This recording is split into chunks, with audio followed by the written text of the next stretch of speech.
As human beings, we have terrorized this planet. Ever since the cognitive revolution, we've driven millions of species across all 7 continents to extinction. We've destroyed entire ecosystems, and even after all of that, we still haven't had enough. So we've alienated our own species and exterminated entire populations of ourselves. We're egoistic and think we have some sort of superiority in this universe, when in reality, we're just sacks of meat. They're Made Out of Meat by Terry Bisson. They're made out of meat. Meat? Meat. They're made out of meat. Meat? There's no doubt about it. We picked several from different parts of the planet, took them aboard our recon vessels, probed them all the way through. They're completely meat. That's impossible. I mean, how about the radio signals, the messages to the stars? They use radio waves to talk, but the signals don't come from them. The signals come from the machines. So who made the machines? That's who we want to contact. They made the machines. That's what I'm trying to tell you. Meat made the machines.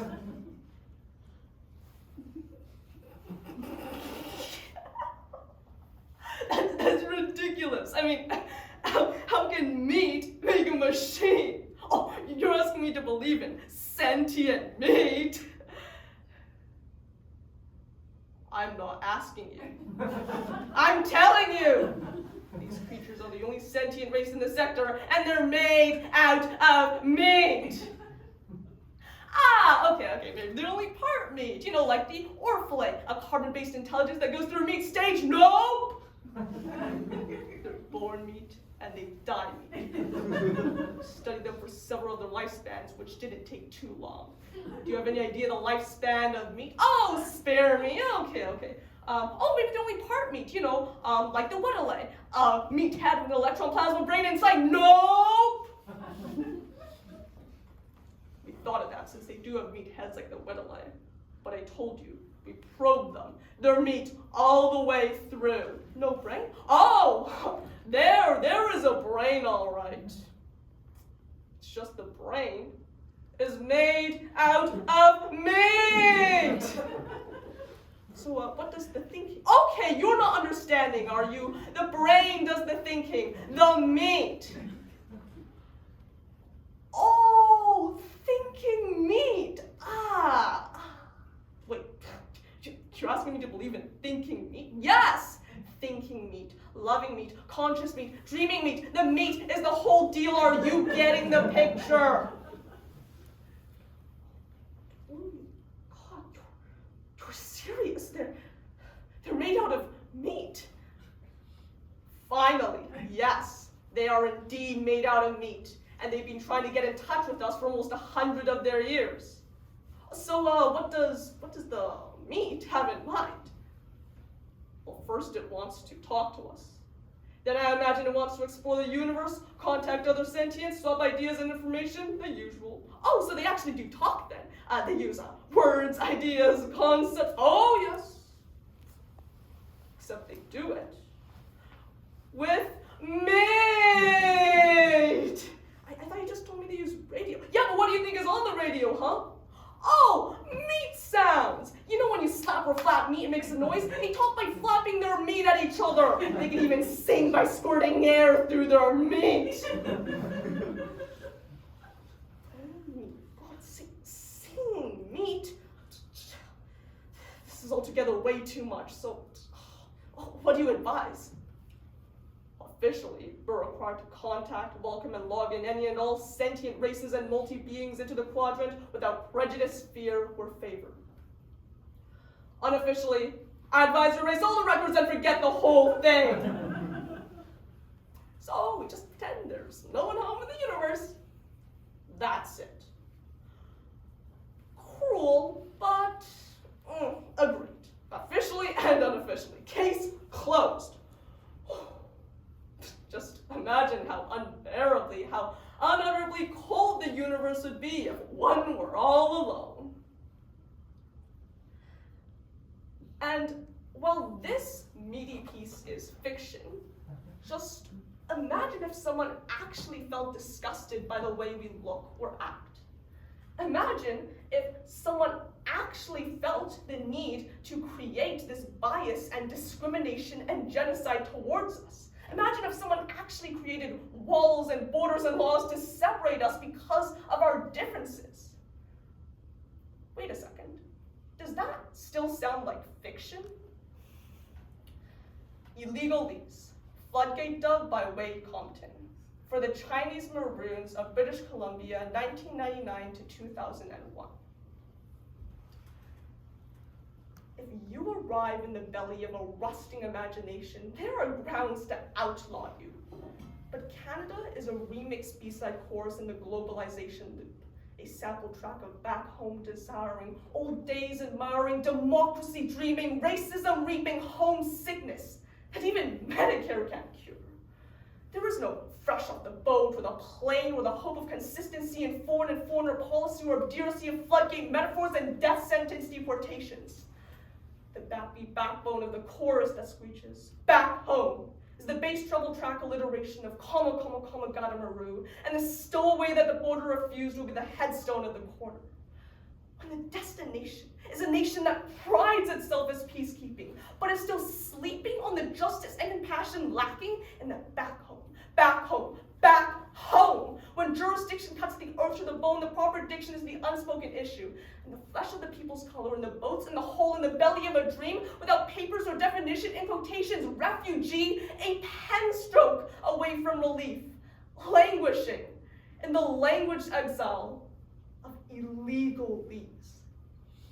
And if it was heroic for runaway slaves to seep into Canada, why is it vilifiable for Chinese migrants to hide in the belly of a dream now? And when you want to draw the line or put your foot down or formulate enough is enough is enough is enough, what color is enough? What language does it speak? And isn't that the real issue written between the border lines, the bartered lives, and the semantic peanut and shell game?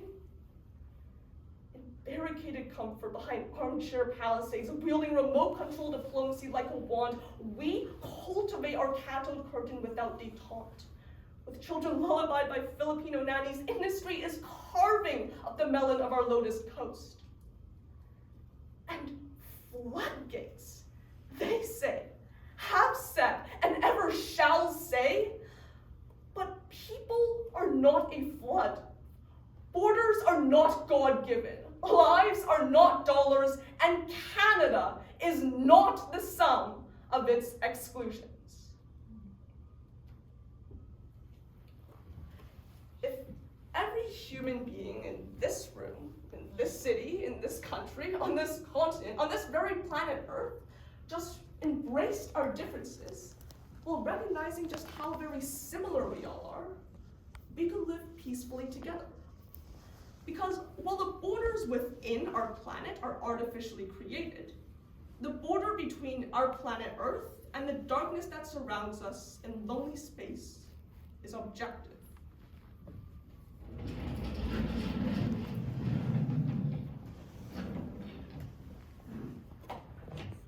The Pale Blue Dot by Carl Sagan, based on an image taken by NASA's Voyager 1, 6 billion miles away.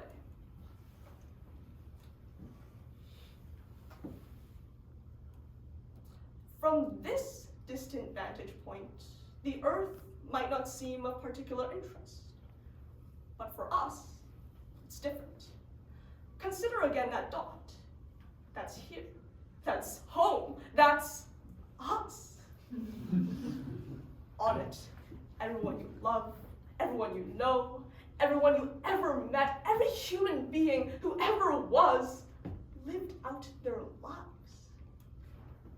The aggregate of our joy and suffering, thousands of confident religions, ideologies, and economic doctrines, every hunter and forager, every hero and coward, every creator and destroyer of civilization, every king and peasant, every young couple in love, every mother and father, hopeful child, inventor and explorer, every teacher of morals, every corrupt politician, every superstar, every supreme leader, every saint and sinner in the history of our species lived there, on a mote of dust suspended in a sunbeam. The Earth is a very small stage in a vast cosmic arena. Think of the rivers of blood spilled by all those generals and emperors so that in glory and triumph they could become the momentary masters of a fraction of a dot. Think of the endless cruelties visited by the inhabitants of one corner of this pixel on the scarcely distinguishable inhabitants of some other corner. How frequent their misunderstandings, how eager they are to kill one another, how fervent their hatreds. Our posturings, our imagined self-importance, the delusion that we have some sort of privileged position in this universe are challenged by this point of pale light. And our planet is a lonely speck in the great enveloping cosmic dark. In our obscurity, in all this vastness, there is no hint that help will come from elsewhere to save us from ourselves. The Earth is the only world known so far to harbor life. There is nowhere else, at least in the near future, to which our species can migrate. Visit, yes. Settle, not yet. Like it or not, for the moment, the Earth is where we make our stand. It has been said that astronomy is a humbling and character-building experience. There is perhaps no better demonstration of the folly of human conceits than this distant image of our tiny world. To me, it underscores our responsibility to deal more kindly with one another and to preserve and cherish the pale blue dot, the only home we've ever known. It's a miracle that we are all alive. I mean, think about it. Out of all the possible life forms out there, out of all the souls that could have been picked out of a lottery to be born, here we are, coincidentally, all sacks of human meat. So let's embrace that fact. Recognize that we are so lucky to be alive, but also recognize that we are lonely. So reach out a hand, lend an ear, and make a friend. Let's be kind to one another.